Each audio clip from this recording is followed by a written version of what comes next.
voltar para casa depois de um plantão de 12 horas no hospital. Sempre parecia uma pequena vitória. Meus pés latejavam dentro dos sapatos, os ombros doíam como se carregassem pedras, e meus olhos imploravam por descanso. Enquanto atravessava o bairro, o céu tingia-se de um laranja profundo, com riscos rosados, que anunciavam o fim do dia. Sempre amei esse horário.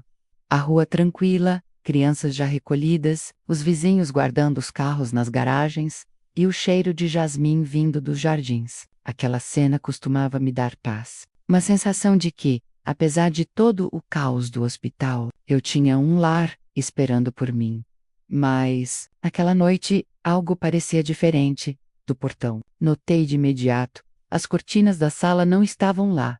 Elas sempre balançavam suavemente, mesmo com a janela fechada. Eram vermelhas, de tecido pesado, que minha mãe insistira em comprar para dar respeito à casa. A ausência delas deixou a fachada nua, estranhamente exposta, como se o coração da casa tivesse sido arrancado franze, a testa, tentando racionalizar. Talvez tivessem mandado para a lavanderia, mas minha mãe nunca tirava nada sem antes reclamar. Pedir ajuda, ou anunciar para todos os cantos. Empurrei a porta da frente com a chave. O clique da fechadura ecoou de forma anormal, como se a madeira não tivesse nada para abafar o som. Assim que entrei, a sensação me atingiu como um soco. A sala estava completamente vazia. O sofá onde tantas vezes desmoronei após os plantões, sumiu.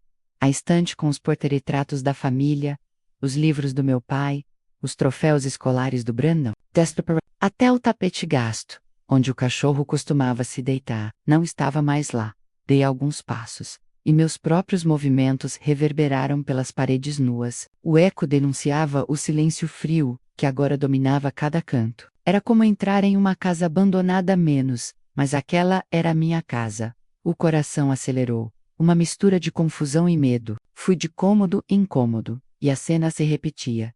Quartos esvaziados, guarda-roupas abertos e sem roupas, gavetas escancaradas como bocas vazias. Restava apenas a poeira e algumas marcas claras no chão, onde antes repousavam móveis pesados. A cozinha, meu último reduto de esperança, também havia sido saqueada. A geladeira velha, mas funcional, tinha sumido. Os armários estavam escancarados e vazios, restando apenas uma caixa de chá pela metade, esquecida, no canto. Foi na bancada da cozinha que vi um envelope branco deixado de propósito. Meus dedos tremiam ao abri-lo, já pressentindo que nada de bom viria dali. Dentro, um bilhete curto, escrito com a caligrafia apressada da minha mãe. Não tínhamos outra escolha. Levamos nossas coisas e fomos embora. Esta casa nunca foi realmente sua. Não nos procure. Li e reli aquelas frases incapaz de acreditar. O papel pareceu queimar entre minhas mãos. Minha família havia me abandonado. Tinham ido embora, levando tudo o que possuíam menos, e tudo o que eu ajudei a conquistar. Fiquei ali, parada no meio da cozinha vazia, com a sensação de que o chão estava cedendo sob meus pés. O silêncio da casa não era mais apenas vazio, era cruel. E, pela primeira vez em muito tempo, percebi que estava sozinha. Sentei-me no chão frio da cozinha. O bilhete ainda nas mãos. As palavras ardiam como ferro em brasa. Esta casa nunca foi realmente sua, mas eu sabia, no fundo, que isso era mentira. Se aquela casa ainda existia de pé, era porque eu havia sangrado por ela. Fechei os olhos, e as lembranças voltaram em ondas. Vi-me correndo de um plantão para outro, as olheiras profundas refletidas no espelho do banheiro do hospital. Lembrei de todas as vezes que aceitei cobrir colegas em turnos duplos, mesmo quando meu corpo gritava por descanso. Cada hora extra não era para mim, menos era para eles. Quando o banco ameaçou tomar a casa, fui eu quem assinou os cheques. Foram meses inteiros de depósitos que devoravam quase todo o meu salário. Desisti do curso de especialização que tanto sonhava porque a família vinha primeiro, como minha mãe gostava de repetir. Adiei viagens, roupas novas, até consultas médicas. Tudo em nome de um teto, que ironicamente agora me era negado. Levantei-me cambaleante e fui até a pequena caixa, onde guardávamos documentos antigos. Vasculhei pastas, notas fiscais, extratos bancários, e então o choque me golpeou com força. Entre as pilhas de papéis, encontrei uma cópia de um contrato de venda. Ali, bem claro, estava a assinatura dos meus pais. Eles tinham colocado a casa no mercado meses atrás, sem jamais me contar.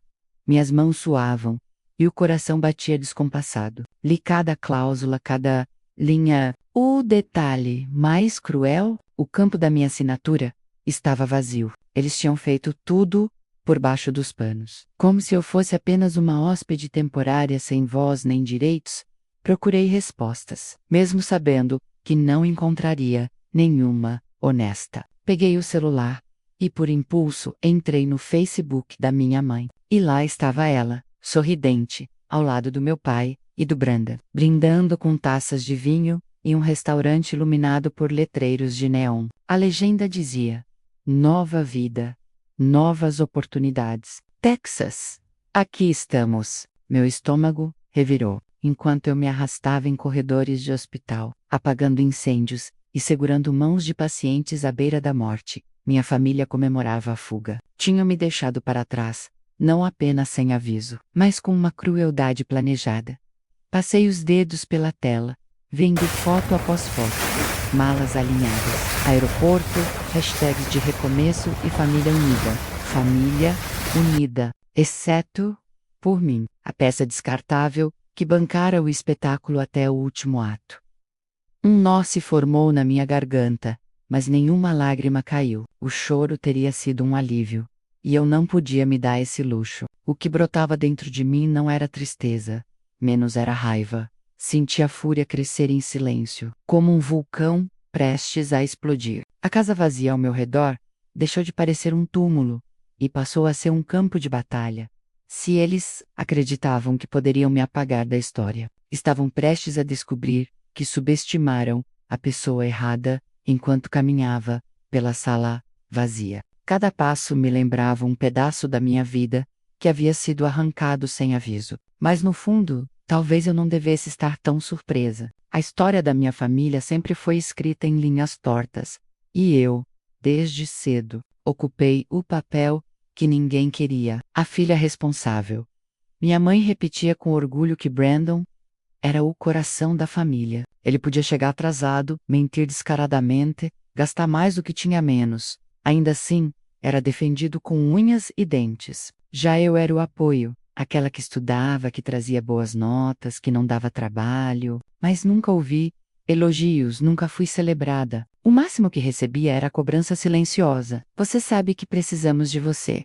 E eu sempre estava lá.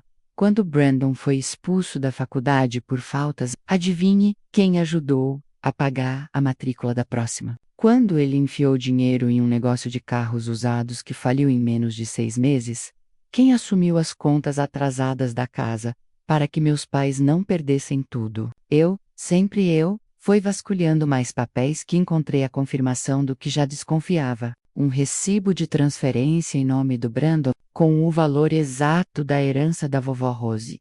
Aquela herança era a última lembrança da mulher que sempre me tratou como especial, que dizia que eu tinha olhos de águia e força para ir longe. Prometi a ela que usaria aquele dinheiro para minha pós-graduação, mas ele havia sumido, devorado pelo empreendimento fracassado do meu irmão. A dor dessa descoberta me rasgou por dentro. Não era apenas sobre o dinheiro, era sobre a memória da minha avó, sobre uma promessa quebrada, sobre o quanto eu tinha me deixado ser usada. Nos dias seguintes, alguns vizinhos começaram a comentar. A senhora Peterson, tia Cassá, me olhou com pena e perguntou: Sua mãe disse que você preferiu ficar aqui sozinha, que não quis ir com eles. Everdale, minha garganta secou. A mentira já estava circulando, construída cuidadosamente para me pintar como ingrata, como alguém que rejeitara a própria família. Outros amigos de infância me mandaram mensagens confusas. Tá tudo bem? Sua mãe postou que vocês tiveram uma briga feia. A cada palavra, sentia a máscara cair. Não era apenas um abandono. Era uma tentativa de me apagar, de inverter a narrativa, de transformar a vítima em vilã. Olhei ao redor da casa vazia, as paredes nuas, o eco dos meus passos. O que antes me esmagava agora começou a ganhar outro peso, um peso diferente, o da decisão. Eu não ia mais ser manipulada, não ia mais carregar dívidas que não eram minhas, nem silenciar em nome da família. Pela primeira vez na vida senti uma chama acender dentro de mim, menos uma chama de fúria, mas também de liberdade.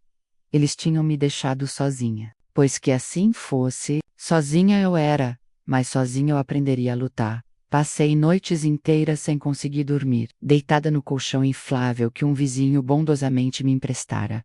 Encarando o teto vazio, a cada suspiro revivia o bilhete da minha mãe e a sensação de abandono. Mas a raiva, agora, começava a se transformar em algo mais frio e calculado. Eu precisava entender o que realmente havia acontecido e, principalmente, o que ainda estava ao meu alcance.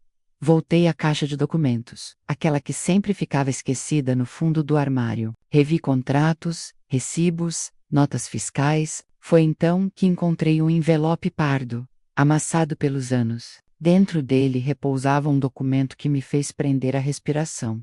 O Quit Claim Deed, a escritura de transferência da casa.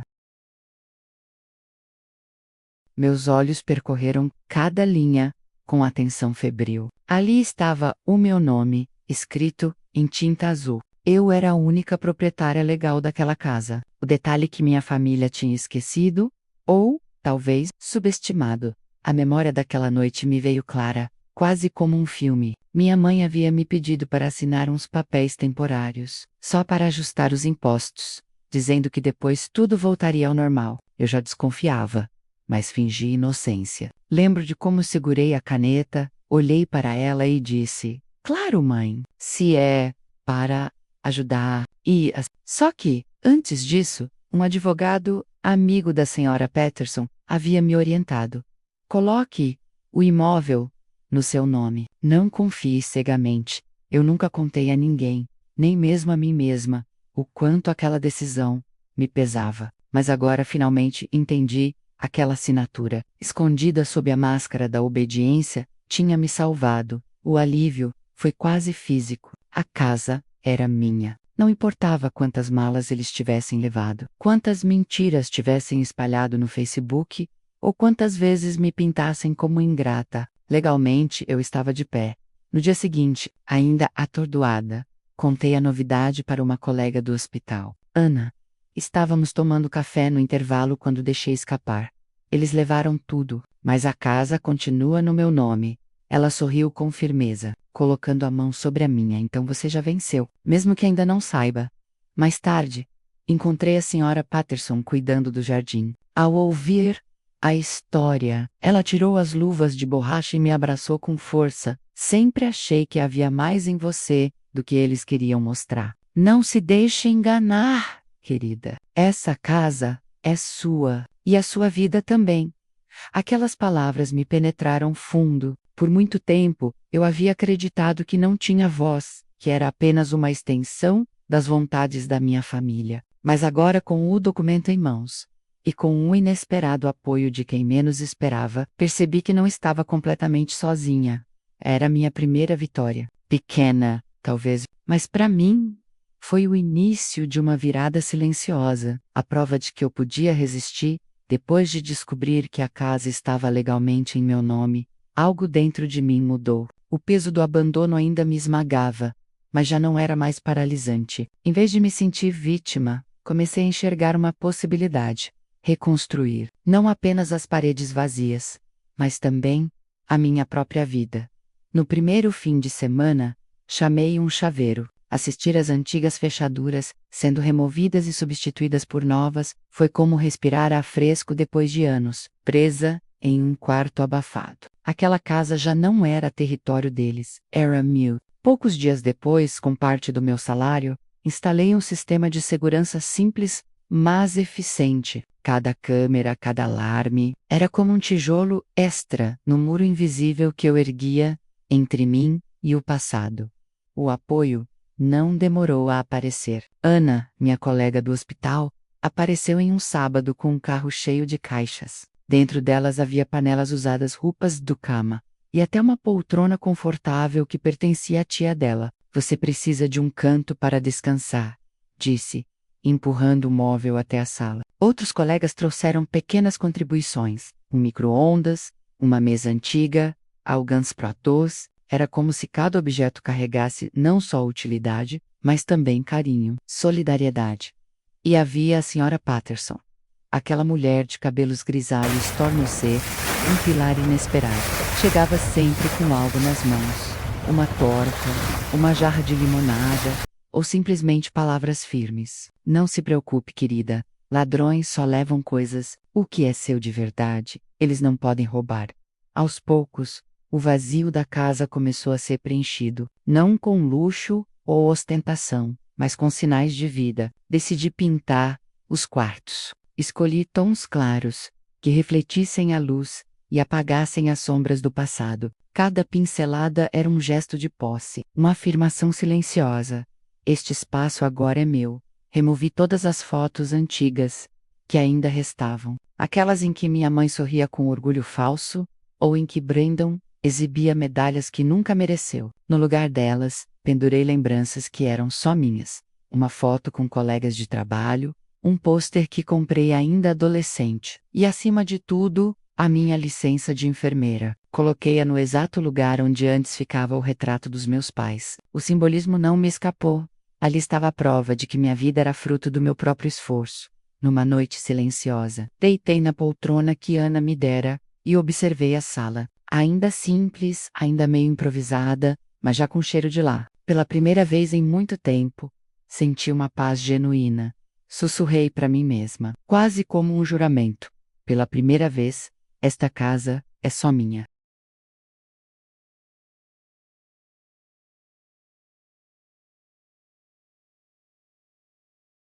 E naquele instante, percebi que não estava apenas reconstruindo paredes, estava reconstruindo a mim, mesmo a minha paz.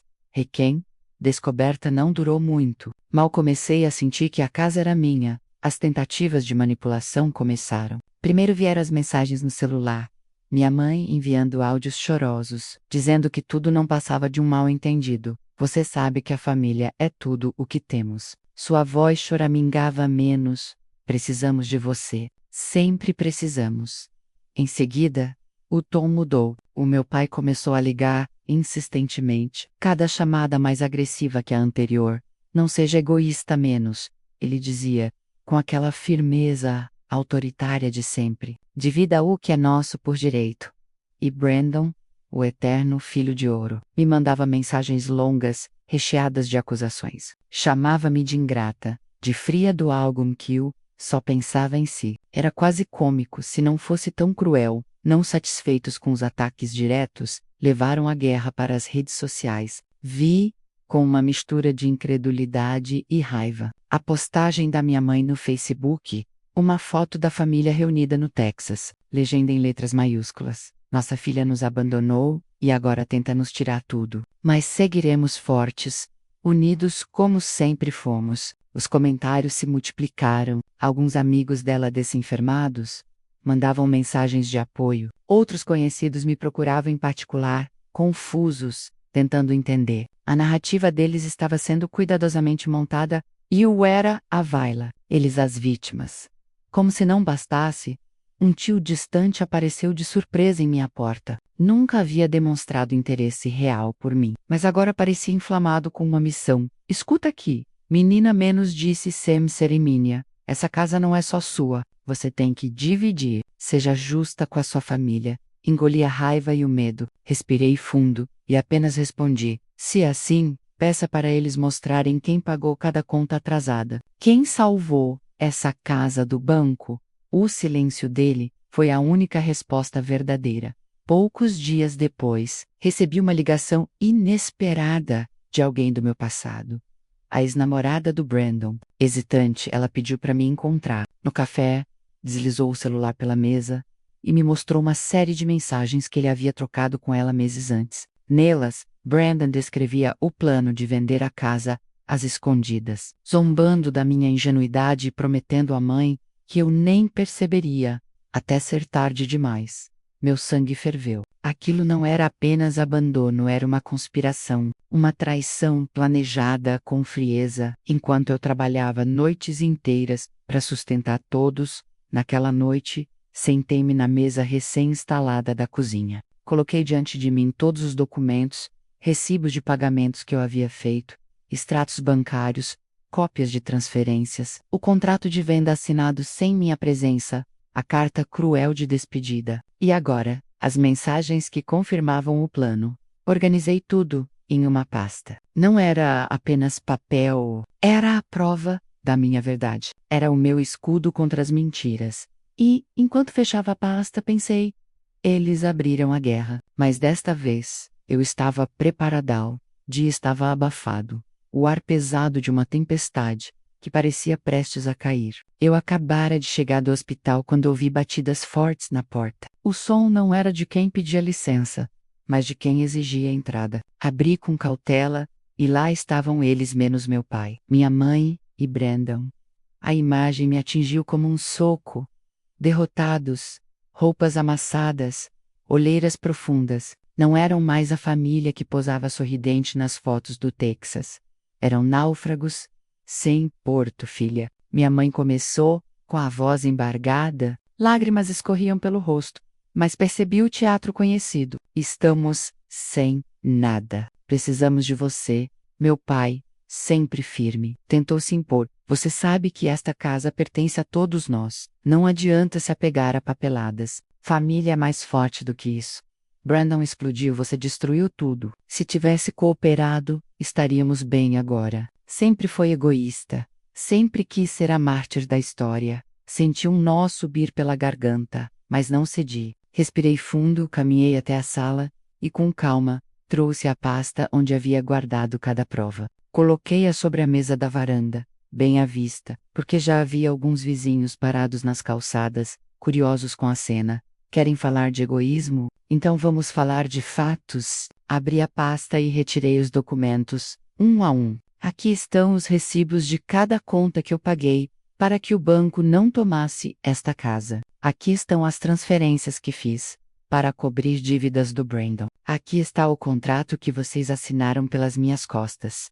Minha mãe tentou me interromper, soluçando, mas ergui a mão e continuei. E aqui menos mostrei a tela do celular, com as mensagens da ex-namorada de Brandon. Estão as provas de que vocês planejaram tudo meses antes, rindo da minha cara enquanto eu trabalhava noites inteiras. O silêncio se espalhou pelo quintal. Até os vizinhos, que cochichavam ao longe, ficaram em silêncio. A máscara de vítima que minha família usava começou a rachar ali, diante de todos. Meu pai se adiantou, numa tentativa de último recurso. Filha, você não entende. Fizemos isso para o bem de todos. Se você nos ajudar agora, podemos recomeçar. Olhei para ele, firme. O bem de todos, pai. Ou o bem de vocês. Porque o meu nunca entrou nessa equação. Brandon baixou os olhos. A fúria de antes transformada em vergonha. Minha mãe soluçava, agora sem teatro, apenas cansaço e derrota. Respirei fundo e soltei, clara e firme. Vocês terão 3 dias. Vou pagar um motel para ficarem até lá. Depois, se virem. Esta casa é minha. E minha vida também. Meu pai abriu a boca para protestar, mas a voz falhou. Ele sabia que não havia mais espaço para chantagem, enquanto eles recolhiam suas poucas malas. Percebi que alguns vizinhos ainda observavam da calçada. Não importava. De certa forma, era até justo que vissem a verdade nua e crua. A reputação deles, que sempre fora construída às custas da minha submissão, desmoronava diante de testemunhas. Antes de fechar a porta, olhei para minha mãe. Ela ainda chorava, mas não havia nada que eu pudesse ou quisesse fazer. Biologia não faz família, disse, com a voz firme. Ações fazem. E ao trancar a porta atrás deles, senti o peso finalmente cair dos meus ombros. Pela primeira vez, não era eu quem carregava os destroços. Eu os deixava do lado de fora, onde pertenciam. Meses se passaram desde aquela noite em que fechei a porta atrás da minha família. A casa, embora ainda não totalmente mobiliada, começou a refletir quem eu realmente sou. Cada móvel usado que trouxe carrega uma história. Cada parede pintada com minhas próprias mãos parece falar comigo. Não é mais um espaço vazio, é um lar. As dívidas ainda existem, mas pouco a pouco estão sendo quitadas. A cada fatura paga, sinto o peso diminuir e a vitória se aproximar. Não é uma jornada fácil, mas é minha. Pela primeira vez, caminho sabendo que cada conquista é fruto do meu esforço, não um fardo imposto pelos outros. No hospital, minha vida profissional também entrou em ritmo estável. Já não corro em turnos desesperados para cobrir dívidas alheias. Trabalho duro, sim, mas com a certeza de que estou investindo em mim. Meus colegas se aproximaram de forma inesperada. As conversas nos intervalos, os convites para cafés e jantares se transformaram em laços sólidos. Descobri, ali, algo que nunca tive em casa, menos apoio verdadeiro. Aos poucos eles se tornaram a família que escolhi. Às vezes, ainda me deparo com postagens dos meus pais no Facebook. Fotos cuidadosamente montadas, frases motivacionais, legendas Sabra União e Recomeço. É estranho olhar e saber que tudo aquilo é fachada. Não sinto raiva, sinto distância. O que eles tentam exibir para o mundo já não me diz respeito. Hoje, ao entrar na sala e ver minha licença de enfermeira pendurada na parede, no lugar onde antes estava o retrato da família, menos sinto um orgulho silencioso. Ela não é apenas um documento, é o símbolo da minha independência, da minha capacidade de sobreviver e reconstruir. Aprendi que amar não significa se sacrificar até o esvaziamento, que lealdade cega pode ser a pior prisão, que às vezes, para viver de verdade, é preciso soltar as correntes daquilo que chamamos de família. Reescrevi minha história, não como filha obediente, não como irmã esquecida, mas como mulher livre. Algumas coisas custam caro menos, mas nenhuma vale mais do que a minha liberdade.